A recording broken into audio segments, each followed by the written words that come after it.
Film dokumenter Dirty Vote 2 Otia bukan sekadar tontonan politik. Ia adalah semacam surat terbuka bagi bangsa ini. Sebuah cermin yang memantulkan wajah demokrasi yang mulai retak karena digerogoti dari dalam. Disutradarai dengan gaya sinis sekaligus getir oleh Dandi Dwi Laksono, film ini melanjutkan warisan film pertamanya, Dirty Vote, yang tayang pada 11 Februari 2024, sehari sebelum pemilu, dan langsung menggegerkan publik.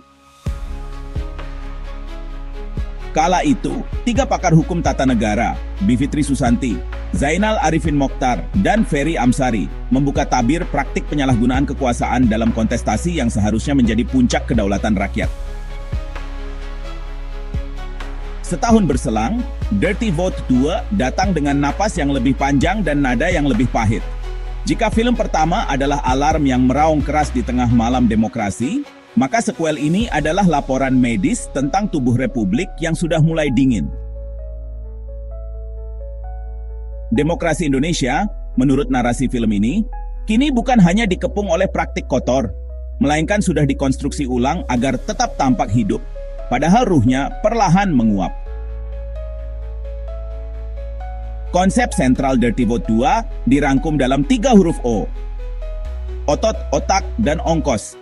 3 unsur ini bukan sekadar permainan kata, tapi ya representasi dari bagaimana kekuasaan dijaga, diperluas, dan juga disembunyikan.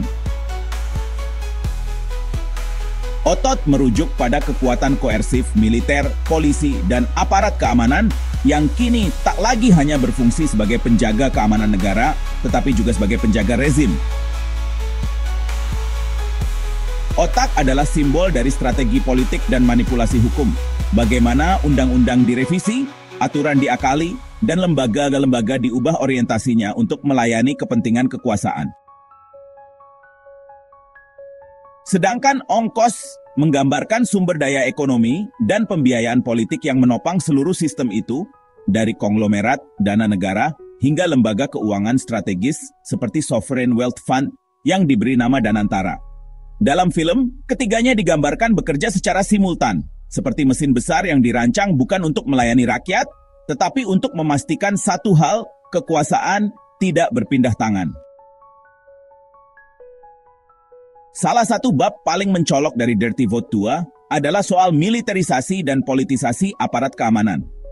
Film ini memaparkan bagaimana TNI dan Polri kian masuk dalam ruang-ruang sipil, mulai dari pengawasan digital, penegakan hukum, hingga urusan sosial seperti distribusi bantuan dan program makan bergizi gratis. Film mencatat, sejak awal periode baru pemerintahan Prabowo Gibran, sejumlah kebijakan dan peraturan memperluas kewenangan aparat. Undang-undang TNI yang disahkan secara cepat memberi ruang bagi militer untuk menjalankan operasi militer selain perang, termasuk di bidang siber dan narkotika. Polisi pun semakin dominan di ruang sipil, bahkan terlibat dalam penentuan arah kebijakan publik. Perbedaannya, kali ini justifikasi yang digunakan lebih modern, dibungkus dengan jargon stabilitas nasional, ketahanan digital, dan pembangunan karakter bangsa. Film menyoroti bagaimana aparat kini menjadi lapisan pertama dalam menjaga citra kekuasaan. Bagian kedua, otak mengupas sisi politik dan hukum dari rekayasa kekuasaan. Dirty Vote 2 menampilkan potongan-potongan peristiwa yang menunjukkan bagaimana hukum dipelintir menjadi instrumen politik. Salah satu contohnya adalah bagaimana perubahan undang-undang dan putusan pengadilan digunakan untuk memperkuat posisi politik penguasa. Praktik yang paling mencolok, sebagaimana diingat publik, adalah putusan Mahkamah Konstitusi pada tahun 2023 yang membuka jalan bagi pencalonan Gibran Rakabuming Raka sebagai wakil presiden, meskipun secara usia belum memenuhi syarat. Keputusan itu yang kemudian terbukti diwarnai konflik kepentingan menjadi simbol awal dari apa yang disebut film ini sebagai politik otak. Dalam konteks pemerintahan baru, film menyoroti fenomena koalisi tanpa oposisi. Partai-partai besar dirangkul ke dalam kabinet, menciptakan kondisi politik yang steril dari perbedaan pandangan. DPR tak lagi berperan sebagai pengawas, melainkan perpanjangan tangan pemerintah. Mekanisme check and balance lumpuh dan keputusan penting disahkan tanpa resistensi berarti. Di titik ini, Dirty Vote 2 memberi peringatan tajam.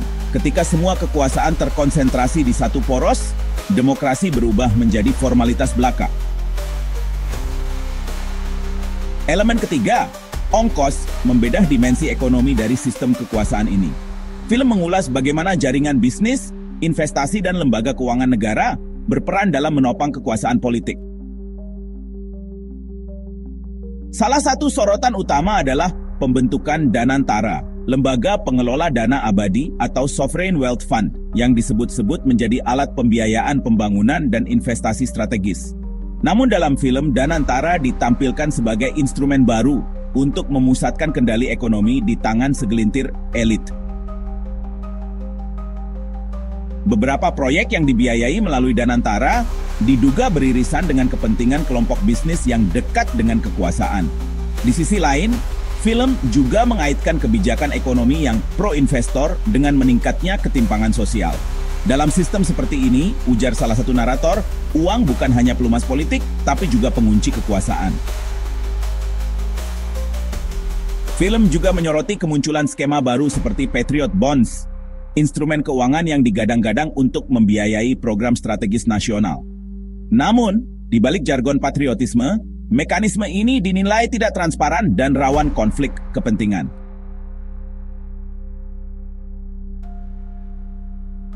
Antara demokrasi dan kapitalisme terpimpin. Analisis film kemudian merujuk pada satu istilah kunci, kapitalisme terpimpin. Sistem yang mengingatkan pada model China, di mana ekonomi tumbuh pesat, tetapi kebebasan politik dibatasi. Indonesia, menurut film ini, sedang berjalan ke arah yang sama. Pertumbuhan ekonomi yang diklaim stabil menjadi tameng untuk menjustifikasi kontrol politik yang makin kuat. Negara tampil sebagai pengusaha besar, sementara rakyat diundang untuk bekerja, bukan bersuara. Film menggambarkan situasi ini sebagai demokrasi prosedural yang kehilangan makna substantif. Pemilu tetap ada, partai politik tetap berdiri, tetapi arah dan hasilnya sudah dapat ditebak. Dalam istilah yang lebih tajam, ini bukan lagi kompetisi gagasan, melainkan kontestasi logistik. Salah satu segmen paling kuat dari Dirty Vote 2 adalah pembahasan tentang judicial capture, penangkapan lembaga hukum oleh kekuasaan. Film menunjukkan bagaimana lembaga peradilan, termasuk Mahkamah Konstitusi dan Mahkamah Agung, kerap menjadi bagian dari permainan politik, bukan penjaga konstitusi. Kasus-kasus yang menyangkut kepentingan elit seringkali berakhir dengan vonis yang menguntungkan kekuasaan. Sementara itu, aktivis, akademisi, dan jurnalis yang bersuara kritis kerap berhadapan dengan kriminalisasi. Fenomena ini memperlihatkan bahwa hukum telah kehilangan daya imbangnya. Ia tidak lagi menjadi pelindung publik, melainkan pelindung penguasa. Film juga merekam denyut sosial di akar rumput. Meski hasil survei menunjukkan tingkat kepuasan publik yang tinggi terhadap pemerintahan baru, di lapangan muncul paradoks. Rakyat merasa tidak punya suara. Ledakan tagar, protes mahasiswa, dan satir di media sosial menjadi ekspresi dari frustrasi yang tertahan. Rasa tidak percaya tumbuh. Sementara media arus utama terlihat berhati-hati memberitakan isu-isu sensitif. Kebijakan populis seperti program makan bergizi gratis yang digarap bersama lembaga militer disebut dalam film sebagai contoh manipulasi kebijakan publik. Baik niatnya, tapi diarahkan untuk memperluas jaringan kontrol negara di masyarakat. Menjelang akhir, Dirty Vote 2 membawa penontonnya pada kesimpulan yang getir. Demokrasi Indonesia sedang berada dalam mode darurat. Tapi, bukan darurat dalam arti perang atau krisis ekonomi, melainkan darurat dalam hal kesadaran politik. Rakyat ya, terbiasa menerima segala sesuatu sebagai keniscayaan politik, sementara elit mempermainkan batas-batas hukum dan etika tanpa malu. Demokrasi bisa mati pelan-pelan, bukan karena kudeta, tapi karena kita berhenti peduli. Film ditutup dengan nada reflektif. Solusi yang ditawarkan bukan revolusi, melainkan reformasi mendalam terhadap 3 hal: kepolisian, militer, dan sistem politik. Polisi dan TNI harus kembali pada fungsi konstitusionalnya, menjaga keamanan negara, bukan keamanan rezim. Partai politik juga perlu direformasi agar tidak menjadi kendaraan pribadi elit, melainkan wadah aspirasi publik yang sejati. Selain itu, film ini menyerukan pentingnya membangun sistem keuangan dan kebijakan publik yang transparan. supaya uang negara tidak lagi menjadi alat tawar dalam politik. Reformasi bagi film ini bukan nostalgia masa lalu, tapi proyek moral yang harus diperjuangkan terus-menerus. Di bagian penutup, Dirty Vote 2 menggunakan metafora sepak bola, pertandingan yang tampak seru, padahal skor sudah diatur. Dalam pertandingan semacam itu, rakyat hanyalah penonton yang bersorak di tribun. Sementara para pemain, wasit, dan pemilik klub sudah lama sepakat siapa yang menang. Itulah esensi yang ingin disampaikan film ini, bahwa demokrasi kita kini lebih mirip tontonan daripada pertempuran ide. Namun di tengah pesimisme itu, film ini tetap menyimpan secercah harapan. Harapan bahwa kesadaran publik bisa tumbuh kembali, bahwa rakyat masih bisa menuntut pertanggungjawaban, bahwa, seperti kata Ferry Amsari di bagian akhir film, kebenaran mungkin lambat, tapi ia selalu punya cara untuk sampai. Dirty Vote 2 menutup narasinya bukan dengan amarah, melainkan dengan renungan. Bahwa demokrasi tidak akan bertahan hanya karena ada pemilu, partai, dan konstitusi. Ia bertahan karena ada warga yang berani menjaga akal sehatnya. Film ini bukan sekadar kritik terhadap pemerintahan Prabowo Gibran, tetapi juga peringatan bagi kita semua bahwa kekuasaan bila dibiarkan tanpa pengawasan akan selalu mencari cara untuk bertahan. Jack, kesimpulan ini mungkin terasa dingin, tapi jujur, kita sedang menyaksikan bab baru dari sejarah Republik, di mana demokrasi mungkin masih hidup di atas kertas, tapi napasnya kini ditentukan oleh 3 hal: otot, otak, dan ongkos.